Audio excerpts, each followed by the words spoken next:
सोपे प्रश्न विचारा. आपले नाव काय? माझं नाव देवेंद्र सरिता गंगाधरराव फडणवीस. सर, आपल्या प्रवासाची सुरुवात कशी झाली? या प्रवासाची सुरुवात ही एक विद्यार्थी चळवळीतनं झाली.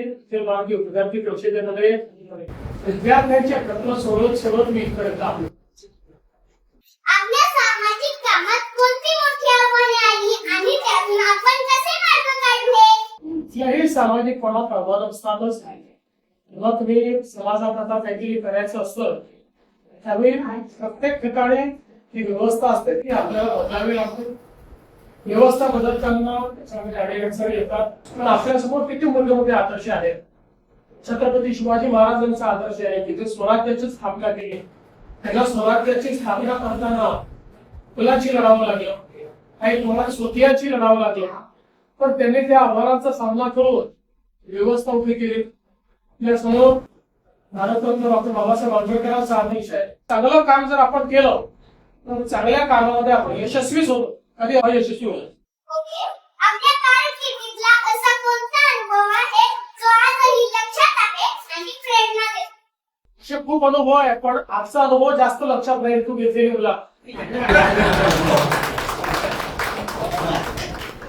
आजच्या डिजिटल युगात आपण शिक्षण क्षेत्रात कोणते बदल करू इच्छिता? मला असं वाटतं की डिजिटल शिक्षण खूप महत्वाचं आहे. आणि आज या शाळेमध्येच एक अतिशय सुंदर डिजिटल लॅबचं उद्घाटन केलं. ही इंटरॅक्टिव्ह आहे. त्याच्यामध्ये विषय देखील आपल्याला श्राव्य माध्यमातून पाहायला मिळतो. त्याच्यानंतर त्याच्यावर प्रश्न देखील आपल्याला विचारता येतात आणि त्याच्यावर आपल्याला परीक्षाही देता येतात.